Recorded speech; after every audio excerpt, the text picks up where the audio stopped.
Alappuzha style താറാവ് റോസ്റ്റിന്റെ രുചി അത് വേറെ തന്നെയാണ്. ഒരിക്കലും ഇതുപോലെ താറാവ് കറി ഉണ്ടാക്കിയാൽ പിന്നെ കൊതി മാറത്തില്ല. അത്രയ്ക്ക് ടേസ്റ്റ് ആണ് കേട്ടോ. നമുക്ക് വീഡിയോയിലേക്ക് പോവാം. ആദ്യം നമുക്ക് താറാവ് വേവിച്ചെടുക്കണം. അതിനായി ഒരു പ്രഷർ കുക്കറിൽ 1 കിലോ വൃത്തിയാക്കിയ താറാവ് ഇറച്ചി എടുക്കുക. ഞാൻ ബ്രോയിലർ താറാവിന്റെ ഇറച്ചിയാണ് എടുത്തിരിക്കുന്നത്.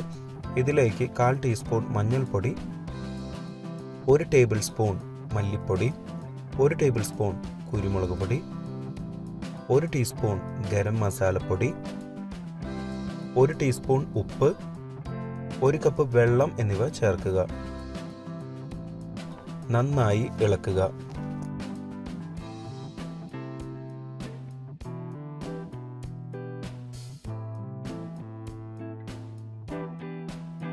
മൂടി അടച്ചു വെച്ച് ഹൈ ഫ്ലെയിമിൽ 1 വിസിൽ വേവിക്കുക. ബ്രോയിലർ താറാവിന് 1 വിസിൽ മാത്രം മതി. നാടൻ താറാവ് ആണെങ്കിൽ 3 വിസിൽ വരെ വേവിക്കുക. 1 വിസിൽ കഴിഞ്ഞതിന് ശേഷം നമുക്ക് ഫ്ലെയിം ഓഫ് ചെയ്യാം.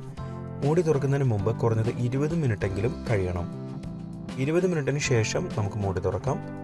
ഇറച്ചി നന്നായി വെന്തിട്ടുണ്ട്. ഇനി ഒരു പാനിൽ 3 ടേബിൾ സ്പൂൺ എണ്ണ എടുത്ത് ചൂടാക്കുക. എണ്ണ ചൂടാകുമ്പോൾ 1/4 കപ്പ് തേങ്ങക്കൊത്ത് ചേർത്ത് കൊടുക്കാം. തേങ്ങക്കൊത്ത് ചെറുതായി ഗോൾഡൻ നിറത്തിലേക്ക് മാറുന്നത് വരെ ഫ്രൈ ചെയ്യുക. ചെറുതായി ഗോൾഡൻ നിറത്തിലേക്ക് മാറുമ്പോൾ 30 നീളത്തിൽ അരിഞ്ഞ ചെറിയുള്ളി, 2 സവോള നീളത്തിൽ അരിഞ്ഞത്, 2 ഇഞ്ചി വലുപ്പത്തിൽ ഇഞ്ചി അരിഞ്ഞത്, 10 വെളുത്തുള്ളി അരിഞ്ഞത്, 1 ബേ ലീഫ്, 2 കറിവേപ്പിലയുടെ തണ്ട് എന്നിവ ചേർക്കുക. നന്നായി ഇളക്കുക. സവോള ചെറുതായി ഗോൾഡൻ നിറത്തിലേക്ക് മാറുന്നത് വരെ ഏകദേശം 5 മിനിറ്റ് നേരം മീഡിയം ഫ്ലെയിമിൽ വഴറ്റുക. സവോള ചെറുതായി ഗോൾഡൻ നിറത്തിലേക്ക് മാറുമ്പോൾ ലോ ഫ്ലെയിമിൽ വെക്കുക. ലോ ഫ്ലെയിമിൽ വെച്ചതിന് ശേഷം 1/4 ടീസ്പൂൺ മഞ്ഞൾപ്പൊടി, 2 ടേബിൾ സ്പൂൺ മല്ലിപ്പൊടി, 1 ടേബിൾ സ്പൂൺ മുളക് പൊടി എന്നിവ ചേർക്കുക. നന്നായി ഇളക്കുക. ലോ ഫ്ലെയിമിൽ 2 മിനിറ്റ് നേരം വേവിക്കുക. ഇതുവരെ നമ്മുടെ ചാനൽ സബ്സ്ക്രൈബ് ചെയ്തിട്ടില്ലെങ്കിൽ ഒന്ന് സബ്സ്ക്രൈബ് ചെയ്ത് സപ്പോർട്ട് ചെയ്യണം. പുതിയ വീഡിയോയുടെ നോട്ടിഫിക്കേഷൻ അപ്പോൾ തന്നെ ലഭിക്കുന്നതിന് ബെൽ ബട്ടൺ കൂടി എനേബിൾ ചെയ്യുമല്ലോ. ഇനി വേണ്ടത് ഒരു തക്കാളി അരിഞ്ഞതാണ്. തക്കാളി ചേർത്ത് നന്നായി ഇളക്കി യോജിപ്പിക്കുക. മീഡിയം ഫ്ലെയിമിൽ 3 മിനിറ്റ് നേരം വഴറ്റുക. 3 മിനിറ്റിന് ശേഷം ഇതിലേക്ക് നേരത്തെ വേവിച്ച താറാവ് ഇറച്ചി ചേർത്ത് കൊടുക്കാം. ഹൈ ഫ്ലെയിമിൽ 5 മിനിറ്റ് നേരം വേവിക്കുക. ഈ സമയം എല്ലാ മസാലകളും ഇറച്ചിയിൽ പിടിക്കും.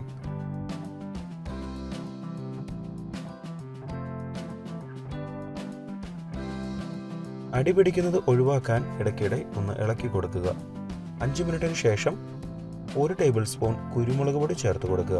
നന്നായി ഇളക്കി യോജിപ്പിക്കുക. കുരുമുളക് പൊടി ചേർത്ത് ഇളക്കി ഉടനെ ഫ്ലെയിം ഓഫ് ചെയ്യാം. ചൂട് പോകുമ്പോൾ കറി കൂടുതൽ കട്ടിയുള്ളതായി വരും. നമ്മുടെ ടേസ്റ്റി ആലപ്പുഴ സ്റ്റൈൽ താറാവ് റോസ്റ്റ് റെസിപ്പി തയ്യാർ. സ്കിപ്പ് ചെയ്യുന്നതിന് മുമ്പ് ചാനൽ ആദ്യമായി കാണുന്നവരാണെങ്കിൽ ഒന്ന് സബ്സ്ക്രൈബ് ചെയ്യാൻ മറക്കരുത്. ഇവിടെ ക്ലിക്ക് ചെയ്താൽ ചാനലിലെ ഏറ്റവും പുതിയ വീഡിയോ കാണാൻ സാധിക്കും. നോൺ വെജിറ്റേറിയൻ റെസിപ്പീസിന് വേണ്ടി ഇവിടെ മുകളിലും വെജ് റെസിപ്പീസിനായി താഴെയും ക്ലിക്ക് ചെയ്യുക. 4 മണി പലഹാരങ്ങൾ, സ്നാക്സ്, ബിരിയാണി, ഡെസേർട്സ്, ഡ്രിങ്ക്സ് തുടങ്ങിയ എല്ലാവിധ റെസിപ്പികളുടെയും ലിങ്ക് ഡിസ്ക്രിപ്ഷനിൽ കൊടുത്തിട്ടുണ്ട്.